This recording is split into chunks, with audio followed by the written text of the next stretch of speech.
And I wanted to ask, what do you think you missed this year without being able to do the tournament play?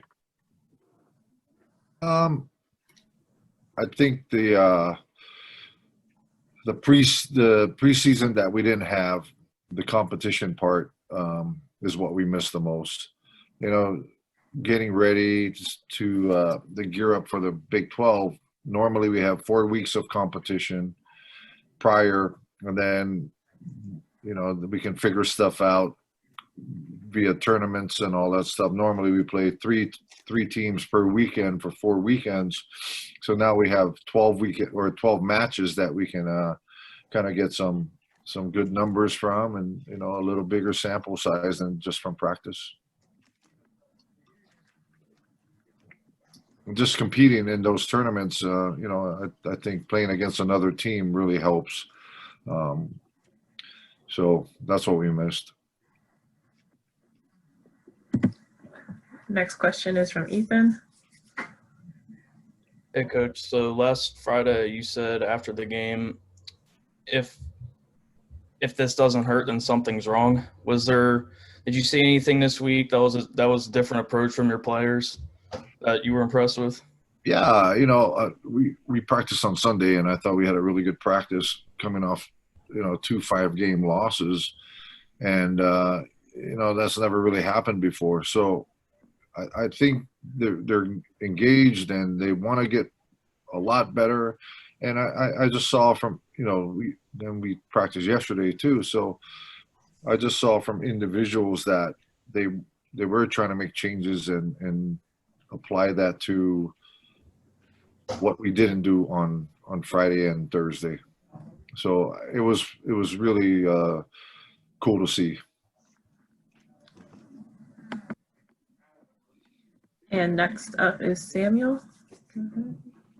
Coach, so I don't want to stay on this topic for too long, or you probably don't, but the 2 5-set losses in a row, that really hurts. But there's got to be a lot of positive you can take from that, especially when it's 2 days in a back-to-back. What positives did you see that you were able to take into Kansas this weekend? Well, there's a lot of good things that we did. I thought it's just an inconsistency of it, right? So if we can be a lot more consistent, then I think we're going to have better results. And that's what I told the team. I said, there's a lot of good things that we can take from this, but more the positive, I think, that I came out with it was, especially on Sunday when they were still hungry to practice after 2 5-set losses. And, they're still competitive and all that stuff. And, it didn't, it hurt, but now we got to move on, right? Now we can't dwell on it. We can't dwell on, oh, what if we won 2? And I said to them, if we had won both or one, the conversation would be different. And, it's just that fine where, it could have been, hey, great weekend, or the weekend we had. So, they're still positive and they're still working hard, and we got to get ready for Kansas on Friday.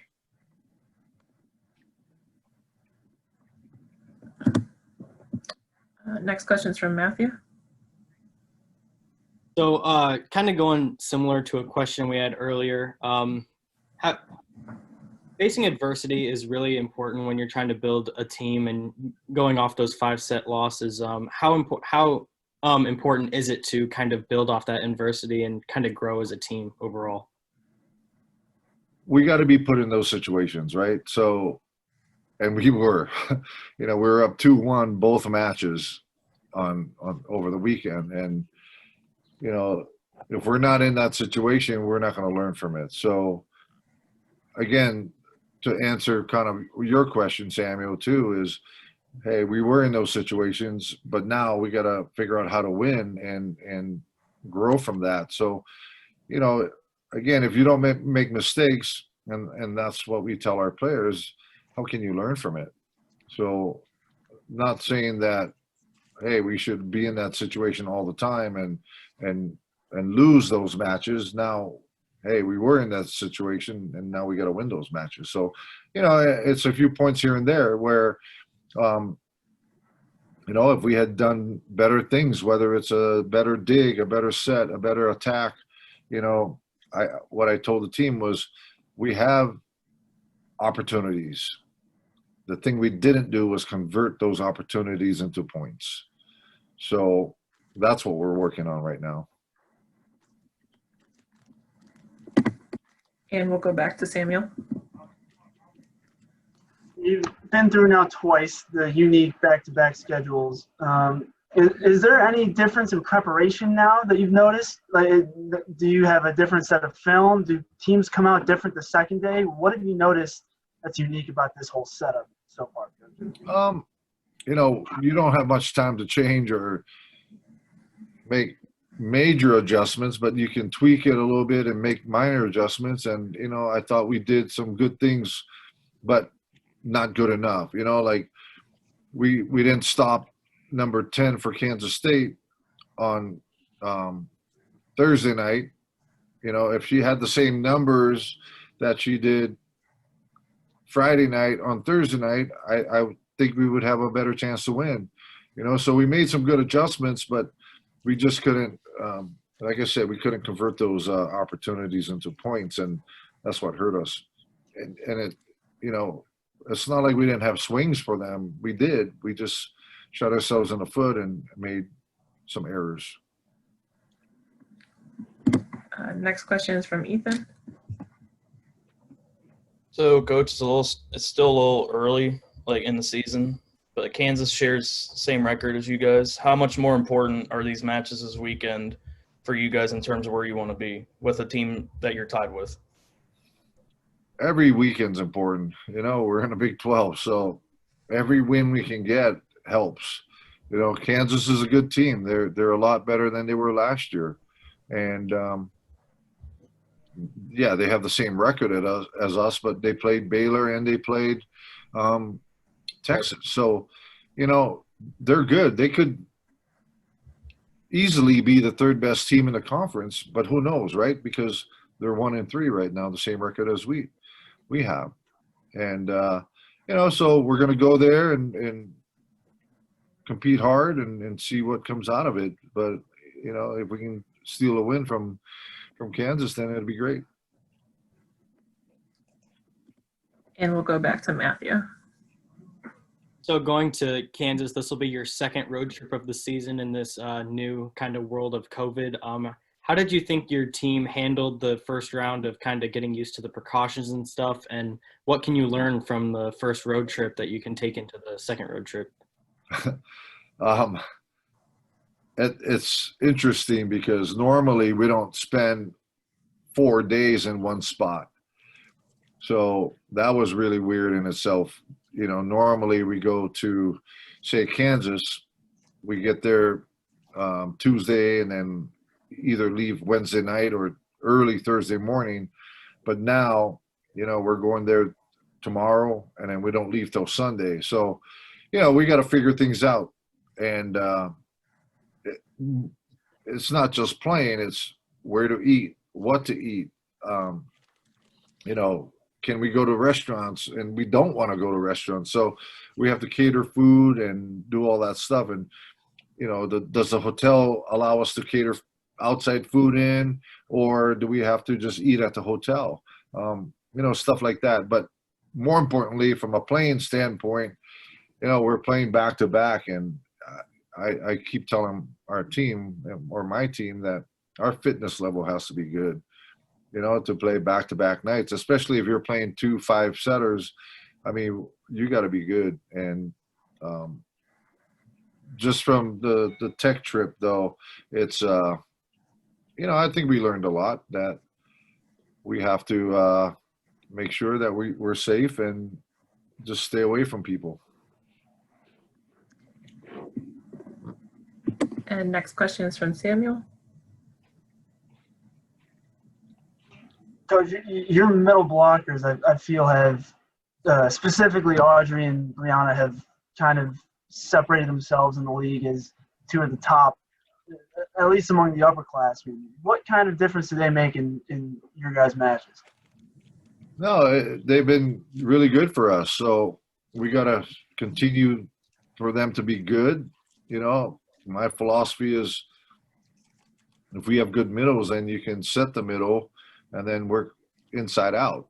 You know, but if we don't have good middles or they're not productive, then you know it makes it a lot easier for our opponents because then they can double up on any specific hitter, which makes it a lot tougher to score. So they got to keep doing good work and find ways to score. Then it's going to open things up, and that's what we want. Next question from Cody. So you've been talking about the playing back-to-back, and I was just wondering, you know, if there wasn't extra precautions and there wasn't COVID, just from the playing standpoint, is there anything you like better about playing back-to-back instead of, you know, spaced out weekend, week? You know, we play back-to-back. We played 3 matches in 2 days in the preseason.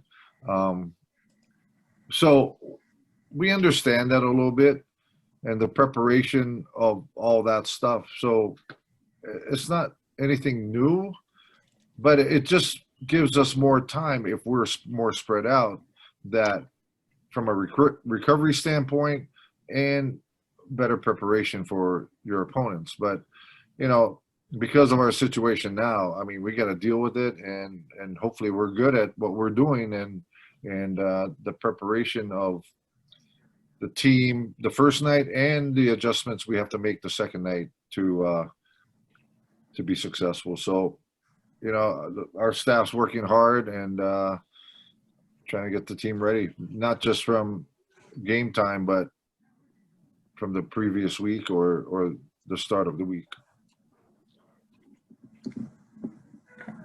And next question from Matthew. So you've played on the road and at home now. There's largely either no fans or very diminished fans. Is there still a big difference between playing at home and playing on the road, or has it kind of evened the playing field since there's not going to be really spectators nearly as much? I think you still have the home court advantage, but there's going to be a lot more parity because of that, right? Because, you know, you don't have that crowd sound as loud, and you know, or the fans on top of you and screaming and heckling and all that stuff. So, you know, I just think there's going to be a lot more closer games and maybe upsets that you know, as you can see, it's happening already, and there's too many good teams in the league not to have splits over the weekend, more so than not.